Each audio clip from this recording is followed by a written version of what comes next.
Bonjour et bienvenue dans Il ne plie plus, il cause.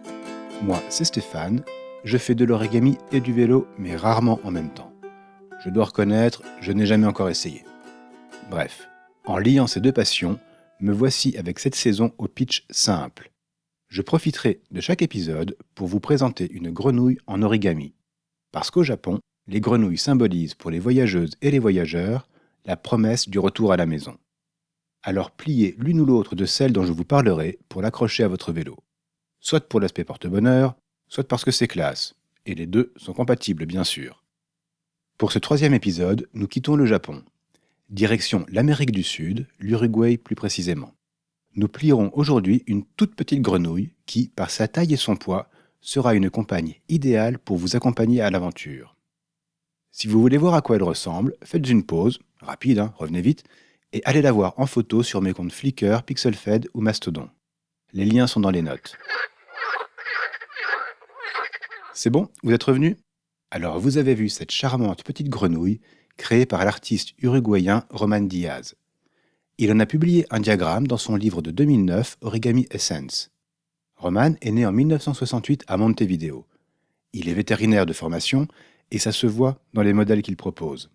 La plupart de ses créations figuratives explorent le domaine animalier. Son premier livre, Origami para Interpretes, sorti en 2006, ne contenait déjà que des animaux. Il y expliquait en préface que son but, en concevant un modèle, c'est d'arriver à lui insuffler une étincelle de vie. Ne pas y arriver, s'arrêter avant, ce serait manquer de respect au sujet plié.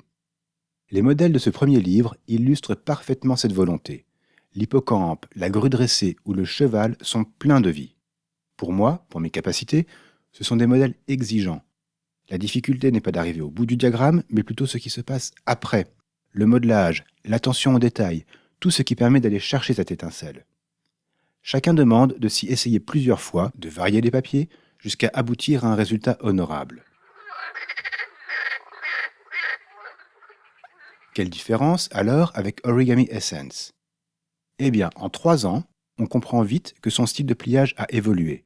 Ça s'est confirmé par la suite, puisqu'il s'est doucement dirigé vers une épure stylistique, une volonté de travailler ses séquences de pliage pour n'en garder que l'essentiel. Avec des phases préliminaires décomposées avec intelligence, il arrive à proposer des interprétations novatrices de sujets traités des dizaines de fois avant lui. Ça ne rend pas ses modèles les plus complexes faciles, mais on est assuré de prendre du plaisir en les pliant. Je le rapprocherai de 2 autres créateurs qui comptent parmi mes favoris, Hideo Komatsu et Gen Ajiwara. Avec eux, comme avec Roman, la complexité n'est pas brutale, elle n'est pas une fin en soi.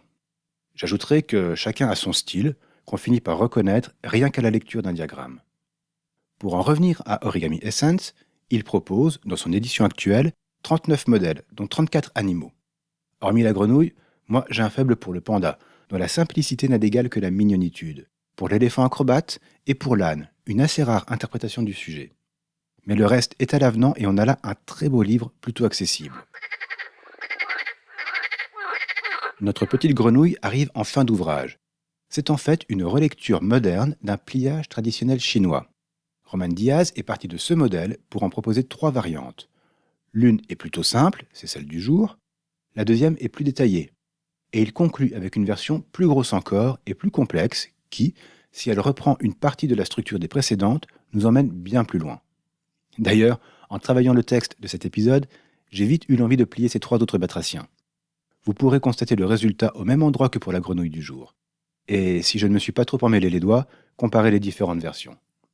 Celle d'origine, le modèle traditionnel, me semble assez anecdotique, mais elle sautille doucement et ça peut vous occuper pendant une réunion.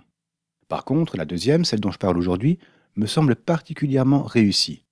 Elle ajoute une paire de pattes avant à son aspiration, de vrais yeux avec un changement de couleur et une mise en volume astucieuse. Je pense qu'elle peut se retenir facilement pour pouvoir la plier à l'envie.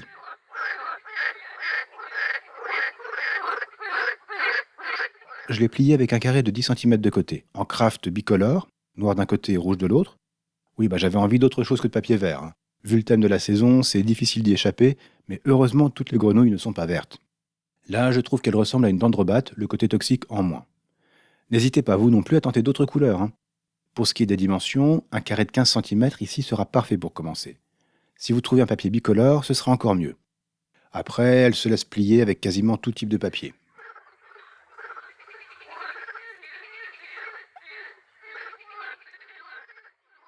Maintenant, si vous voulez l'accrocher sur votre vélo, ça ne devrait pas être trop difficile, surtout si vous avez des sacoches un peu partout. J'irais même, sacrilège, jusqu'à lui donner un petit coup de perforatrice pour glisser une chaînette de porte-clés. Vous pouvez aussi, pour la protéger de certains aléas du trajet, la vernir avec du vernis-colle.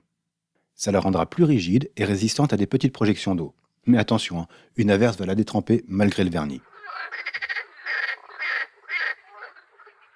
Si vous voulez vous lancer, et vous ne seriez pas là si ce n'était pas le cas, vous trouverez le livre Origami Essence en consultation libre sur le site archive.org. Si vous préférez la vidéo, j'ai pu trouver ce qu'il fallait pour vous aider à plier les 3 versions de Roman Diaz. Et bien sûr, le livre édité par Nicolas Terry est disponible à la vente en format physique ou numérique. C'est clairement un beau cadeau à se faire. Bon, ce sera tout pour aujourd'hui. Merci de m'avoir écouté. N'hésitez pas à parler de ce podcast aux plieuses et plieurs autour de vous qui, elles, soient cyclistes ou non. Et ne vous embêtez pas à me mettre des étoiles ici ou ailleurs, je suis parfaitement capable de les plier tout seul. Merci à Sophie, qui m'autorise à utiliser sa reprise des petits papiers pour mon générique et que vous pouvez retrouver sur sa chaîne YouTube. Vous avez tous les liens qu'il faut dans les notes de l'épisode. Il ne plie plus, il cause est hébergé chez Vaudio, ce qui veut dire qu'il est disponible à peu près partout où vous écoutez des podcasts. Venez me retrouver sur Mastodon si vous avez envie d'échanger autour de l'origami ou du vélo, ou pour me montrer des photos de vos grenouilles. À bientôt!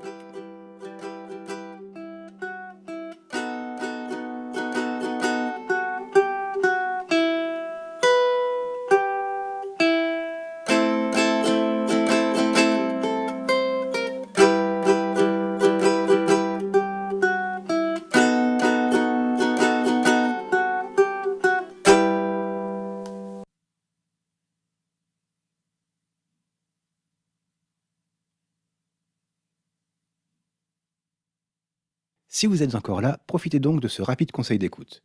Cette semaine, vous entendrez causer d'animaux étranges dans Le Bestiaire des Besties, un podcast de Lucille et Cécile. Les 2 amies nous font découvrir des animaux méconnus aux capacités parfois surprenantes. C'est fun, c'est frais et c'est bien documenté. Et on se prend vite à les entendre s'émerveiller de leur découverte. Bonne écoute! Et n'oubliez pas, amis cyclistes, pliez une feuille, pliez une roue de vélo,